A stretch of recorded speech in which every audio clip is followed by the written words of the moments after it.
Hello guys, welcome back again एक और नए ब्लॉग के साथ। अभी एक ख़त्म किया, दूसरा शुरू किया। लाइक बिजी रहो, बस खाली नहीं रहना, ब्लॉग बनाते रहो, इन्फॉर्मेशन देते रहो। और आज का ब्लॉग बेसिकली मैं अपनी जर्नी के ऊपर बताऊंगा कि मैंने एनजेड कैसे चूज़ किया, कि भाई मैं न्यूजीलैंड क्यों आया, मैं कहीं और कंट्री क्यों नहीं गया, कनाडा न्यूजीलैंड कनाडा ऑस्ट्रेलिया, बहुत सारी अलग कंट्री है, मैं क्यों वहाँ नहीं गया।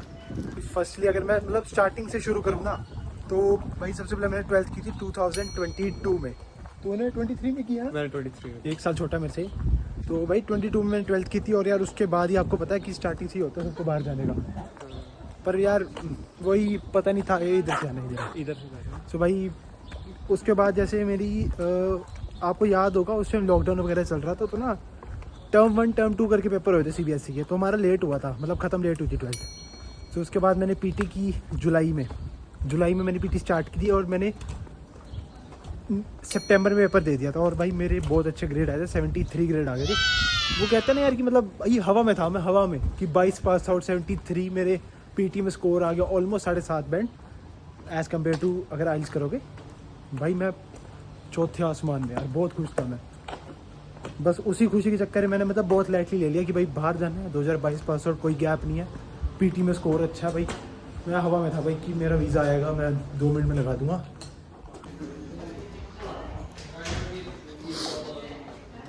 अंदर तो काफ़ी रश है यार। पकड़ लिया भाई, ये स्टूडेंट्स यूनियन है, और यहाँ पे देख लो भाई, यहाँ पे आके खुद ही प्लीज़ हेल्प योरसेल्फ, और यहाँ पे कुछ भी बना सकते हैं, खा सकते हैं हम अगर हो कुछ, वरना खुद लाओ। जैसे देख लो मिल्क वगैरह पड़ा, मैं कॉफ़ी वगैरह बना के पी सकते हैं, जूस पड़ा, पर अभी भूख नहीं है तो नहीं पियेंगे। बाकी देखो यहाँ पे ओवन्स लगे होते हैं, माइक्रोवेव कह रहे हो, जिसमें आप खाना गर्म कर सकते हो। ये रहा वंश, यही कर रहा है खाना गर्म। देखो देखो, दरिंदगी चेहरे से टपकती है, नंबर 1 का कमीना है। छी छी छी, आंखें देखो, नीयत में खोट, साफ नजर आता है, हवस से भरी हुई। ऐसा सा कुछ है भाई। बाकी चिलिंग एरिया है। बाकी यार अंदर रश था, इसलिए मैं बाहर आ गया, मतलब बच्चे बैठे थे ना, तो वीडियो बनती नहीं यार इतनी सही से। सो भाई जैसे कि मैंने बताया भाई कि 2022 पास आउट, मैं हवा में था कि भाई मेरा तो वीज़ा आ जाएगा, आपसे फ़ंड्स करने हैं, फ़ंड्स इतने मतलब होते नहीं, मतलब हो जाएंगे भाई, क्या दिक्कत है फ़ंड्स पे। और वही मैं मतलब क्या कहते हैं, लग गई मेरी कि बहुत लाइटली ले लिया था मैंने। तो यार बस यही था कि यार मैं जैसे पास आउट हुआ, मैंने PT की, सारा मेरा सही था। मैंने एजेंट पकड़ा, एक मेरा ऑस्ट्रेलिया का एजेंट था, नॉन में था। तो भाई उन्होंने बहुत जल्दी किया, एजेंट की कोई गलती नहीं थी, मैं अपनी गलती मानूंगा, क्योंकि भाई हमने लाइटली लिया था। तो फंड्स के लिए मैंने क्या सोचा, एजुकेशन लोन। सो मैंने लोन का ये था कि भाई मैंने बात की थी कैनरा बैंक से, उनको सारे डॉक्यूमेंट्स दे दिए प्रॉपर्टी वगैरह के, कि भाई उन्होंने कहा लोन हो जाएगा, कोई दिक्कत नहीं है। उन्होंने यार ये होती है ना कि किसी ने कह दिया लोन हो जाएगा, तो ऑब्वियसली बंदा रुकता है 1-2 महीने के लिए, भाई कोई नहीं भाई चलो लोन हो जाएगा, 2 महीने में वेट कर लूँगा, कोई नहीं। मेरे पे टाइम भी था उस टाइम। तो उन्होंने पर यार वही दिक्कत थी, 3-4 महीने हमको बहुत वेट कराया, और लास्ट में मना कर दिया कोई स्पेसिफिक रीज़न देके कि भाई ये चीज़ तुम्हारी ऐसी है। और वो चीज़ ना उन्होंने पहले क्लियर कर दी थी, हो जाएगी, कोई दिक्कत नहीं है, ये मैटर नहीं करेगी। और उसी चीज़ पर उन्होंने मना कर दिया फिर। तब मेरा भाई फैब इनटेक निकल गया था। और क्योंकि यार मेरे एजेंट की कोई गलती नहीं थी उसमें, क्योंकि भाई एजेंट ने मेरे को 4 दिन में ऑफर दे दिया, वेस्टर्न सिडनी यूनिवर्सिटी थी सिडनी में, और मेरा कोर्स भी अच्छा था काफ़ी, जिसमें वीज़ा आ सकता था। कि मैं ये लगा लो, मैं 2023 में जब मैंने बात की थी ना, जैसे मैं वो आगे बताऊँगा। सो मेरा फैब इनटेक निकल गया ऐसे करके, मेरी गलती करके। और यार बैंक भी ऑब्वियसली बैंक की गलती थी भाई, उन्होंने 3 महीने मेरे को लटकाए रखा। सो मेरा ऐसे इनटेक निकल गया। और फिर भाई मैंने एजेंट तब मैंने चेंज नहीं किया, मैंने 1-आधा महीने वही रखा, पर यार एजेंट मेरे को रिस्पॉन्स नहीं दे रहा था सही से, जो मेरा बाहर वाला था, ऑस्ट्रेलिया में था जो एजेंट। तो फिर मैंने एजेंट चेंज करा अपना, और अपने करनाल का, हरियाणा का एजेंट लिया, और वहीं वहाँ पे भी मेरी लग गई। ये दुख का खत्म नहीं होता बे, क्योंकि भाई वो एजेंट भी मतलब यार उसके डायरेक्ट लिंक ही नहीं थे कहीं पे। उसने जैसे कहते हैं ना कि भाई जैसे मेरे को मेरी फ़ाइल ली, उसने आगे किसी को दी, उसने आगे मेरी बात की मतलब किसी और से कि भाई इसकी फ़ाइल लगाओ, ऐसा होता है भाई इंडिया में। और मेरा इस साथ यही हुआ था फिर। और उस टाइम मेरा 3 महीने तक कोई ऑफ़र नहीं आया था, कोई भी ऑफ़र नहीं। बस भाई वहीं पे मेरी ऐसे हो गया, जुलाई इनटेक भी चला गया ऐसे करके ऑस्ट्रेलिया। तो मेरा फिर भाई जुलाई इनटेक जाती कैंसिल हो गया ऑस्ट्रेलिया का, क्योंकि भाई ऑस्ट्रेलिया गैप नहीं लेता, आपको पता ही है। और मेरा 1.5 साल का गैप हो गया था, कुछ किया भी नहीं था मैंने, चला गया सारा, ऑस्ट्रेलिया का सपना टूट गया भाई। सो फिर उसके बाद यार ऑस्ट्रेलिया का जैसे ही टूटा, फिर हमने और कंट्री सर्च की। फिर मैंने कंट्री सर्च की, आप कह सकते हो आयरलैंड। सबसे पहले मेरे आयरलैंड दिमाग में आई, क्योंकि भाई मैंने ऑनलाइन में यूट्यूब पे वीडियोस देखता था, आयरलैंड काफ़ी बच्चे गए हुए थे। फिर मैंने आयरलैंड के लिए ट्राई किया। एक न्यू स्ट्राइड्स करके एक कंपनी थी, या एजेंट्स कह सकते हो आप, जैसे IDP है ना वैसी। तो मैंने उनसे बात की फिर, तो भाई मेरा आयरलैंड से भी ऑफ़र आया था डब्लिन यूनिवर्सिटी से। पर मेरे को भाई ये लगा लो वहाँ पे ना मास्टर्स के लिए फ़ायदा है, क्योंकि भाई वहाँ पे living cost as compare to New Zealand उससे भी ज़्यादा हाई है, बहुत महंगा है वहाँ पे लिविंग कॉस्ट। और बैचलर्स के बाद मेरे को मास्टर्स करनी ही पड़ेगी अगर मेरे को वहाँ पे मतलब रेजिडेंसी चाहिए। तो फिर मेरा ऐसा करके वो प्लान भी ड्रॉप हो गया। और मेरे को ये था, उन जो मेरा वो एजेंट था ना न्यूज़ ट्रेड करके, उन्होंने मेरे को कहा था कि अगर आप बैचलर ऑफ सोशल वर्क में फ़ाइल लगा देते अपनी फ़ंड्स के साथ, आपका वीज़ा 110% आ जाता है। क्योंकि वैसे वो सोशल वर्क भाई बहुत अच्छी चीज़ थी, मतलब बहुत स्कोप था उसका ऑस्ट्रेलिया में अगर करता मैं। ऐसे करके भाई मेरा आयरलैंड भी कैंसिल हो गया। 1-2 महीने मेरे इसमें चले गए थे। फिर एट द एंड सितंबर का टाइम आ गया था। फिर सितंबर में जाके मेरा न्यूजीलैंड फाइनल हो, क्योंकि मेरा एक दोस्त गया था अगस्त में। फिर उसको करके भाई बारिश आ गई, एकदम से बारिश आ गई है, उसको जाके फिर मेरा न्यूजीलैंड फाइनल हुआ। फिर मैंने न्यूजीलैंड के लिए फ़ाइल लगाई। मेरी न्यूजीलैंड में लगी थी file, I think maybe October में लगी थी शायद।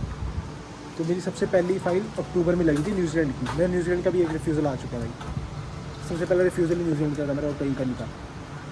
तो भाई जैसे ही मेरा आयरलैंड का कैंसिल हो, फिर मैं न्यूजीलैंड का स्टार्ट किया था। और मैंने IDP से बात की, क्योंकि मेरा दोस्त जो आया था यहाँ पे रोटरो रहता हो, उससे भी IDP से लगवाई थी। तो मैंने उससे IDP से बात की। तो मतलब उन्होंने काफ़ी अच्छा गाइड किया यार, उन लोगों को सही बताया वैसे, क्योंकि बहुत जल्दी काम कराया उन्होंने। वो हालांकि यार कई बार वो फ़ोन भी नहीं उठाते थे, बहुत इग्नोर करते हैं भाई वो बच्चों को। जब स्टार्टिंग में फ़ाइल लेनी होती है ना, आप बच्चों के आगे घूमते हैं कि फ़ाइल लगवाओ फ़ाइल लगवाओ, और जब लगवा देते हैं तब फ़ोन नहीं उठाते भाई, ऐसे से है। तो उनसे फिर मैंने फ़ाइल लगवाई नवंबर के लिए रोटरुआ में, टोयोमाई करके इंस्टीट्यूट है वहाँ पे। पर मेरा वहाँ का रिफ्यूज़ल आ गया। वो भाई रीज़न उनकी गलती भी थी, मेरी गलती। तो देखो भाई मेरा काम है डॉक्यूमेंट देना, अगर कुछ गलती है तो वही बताएंगे। और गलती थोड़े मेरे फाइनेंस से रिलेटेड थी, मेरे मनी से रिलेटेड, जो मैं फंड्स दिखा रहा था उससे रिलेटेड मेरा एक रिफ्यूज़ल आ गया था। और भाई मैं मजाक नहीं कर रहा, मेरा 2 महीने बाद रिफ्यूज़ल आया था न्यूजीलैंड का। क्योंकि न्यूजीलैंड में हम पहले फ़ीस वगैरह कुछ नहीं भरते, तो मेरा रिफ्यूज़ल आया। तो मैं तो ऐसे यार ये क्या हो गया एकदम से भाई, मैं तो सोच के बैठा था न्यूजीलैंड जाना है। मेरा माइंड ब्लैंक हो गया था एकदम से। और मेरे को एजेंट ने बताया कि भाई हम रीअप्लाई कर सकते हैं, जो रीज़न है हम उसको सही करके देंगे तो वीज़ा दे देंगे। पर मेरे को एश्योरेंस नहीं थी, मैं सच बता रहा हूँ, मेरे को नहीं था कि भाई आएगा वीज़ा। सो मे बी हमने 1 मंथ बाद, पूरे 1 महीने बाद हमने दोबारा लॉन्च की थी फाइल। मे बी शायद 20 दिसंबर को, 20 दिसंबर 2023 में लॉन्च की थी फाइल। और मेरा कोर्स स्टार्ट होता था 26 फरवरी को। क्योंकि भाई न्यूजीलैंड यार टाइम लेता है, क्योंकि आप बिना कुछ फ़ीस वगैरह आप सीधा वीज़ा लॉन्च कर रहे हो, तो वो काफ़ी टाइम लेके चेक करके आपको वीज़ा देते हैं। और मैं पूरा प्रिपेयर था इंटरव्यू के लिए। जैसे मेरे से कई बच्चे पूछते हैं कि भाई आप इंटरव्यू आया कि नहीं आया, पर भाई मैं पूरा प्रिपेयर था इंटरव्यू के लिए, पर इंटरव्यू नहीं आया था मेरा। सो जैसे कि मैंने 20 दिसंबर को फाइल लॉन्च की, मैं अपनी तैयारी में था कि इंटरव्यू आएगा या कुछ आएगा, मैं पूरी तैयार था भाई, क्योंकि रिफ्यूज़ प्लेसेस में इंटरव्यू आते ही आते हैं। पर भाई मेरा इंटरव्यू नहीं आया। और मेरे को याद है मैं गया था अनंतपुर साहिब, ऐसे मत्था टेकने गए थे हम दोस्तों के साथ। कोई प्लान नहीं था भाई, अचानक सुबह प्लान बना और रात को हम चले गए थे। मेरा जब मैं वहाँ से निकला ना, क्योंकि वहाँ रेंज नहीं आ रही थी यार, उसके आगे हम कहीं और भी गए थे, वहाँ पहाड़ी इलाका था, रेंज नहीं आ रही थी। मेरे को एजेंट का फ़ोन आया, मैं घबरा गया कि भाई क्या हो गया एकदम से।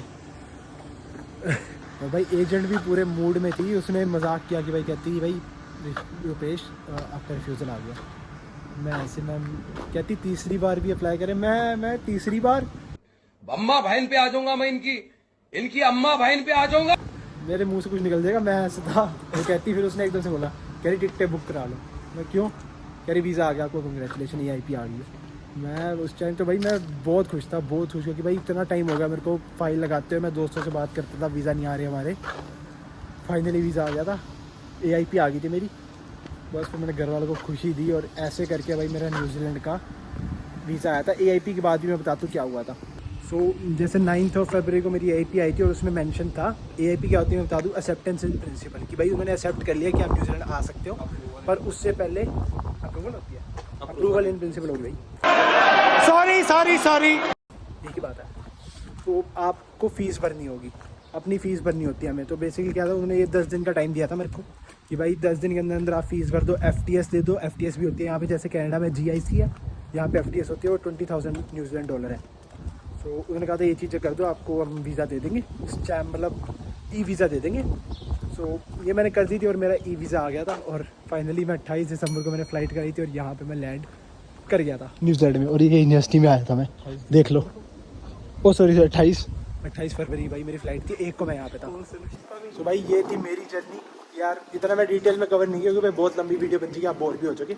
इन शॉर्ट बताया मैंने कि कैसे मेरा न्यूजीलैंड बना, और आपको पता लग गया होगा कि न्यूजीलैंड कोई ऑप्शन नहीं था मेरा, बस बाई चांस लक से मैं इधर आ गया हूँ।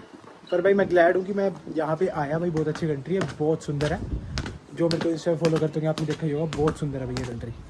खुश तो यार मैं आया हूँ भाई, मैं बाहर निकलूँ क्योंकि इस चीज़ का मैंने भाई 2-3 साल से वेट कर रहा था, और फाइनली मेरा वीज़ा आया। और सबसे पहला भाई जैसे हमारा जो ग्रुप होता ना, मेरे बहुत दोस्त पहले चले गए थे भाई ऑस्ट्रेलिया वगैरह। मैं कह रहा हूँ मैंने इतनी चीज़ कवर नहीं की भाई, डिटेल में अगर जाऊँगा तो मैं किस दिन और बात करूँगा, क्योंकि फिर वो बहुत बड़ा व्लॉग बन जाएगा भाई।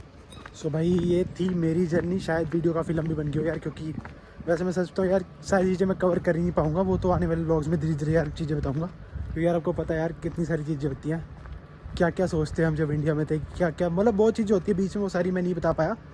और ये वीडियो यहाँ से ज़्यादा बन गई होगी, सो मैं ज़्यादा नहीं खींचता, इस वीडियो को यहीं तक रखता हूँ। सो मिलते हैं आपसे नेक्स्ट व्लॉग में, तब तक के लिए बाय।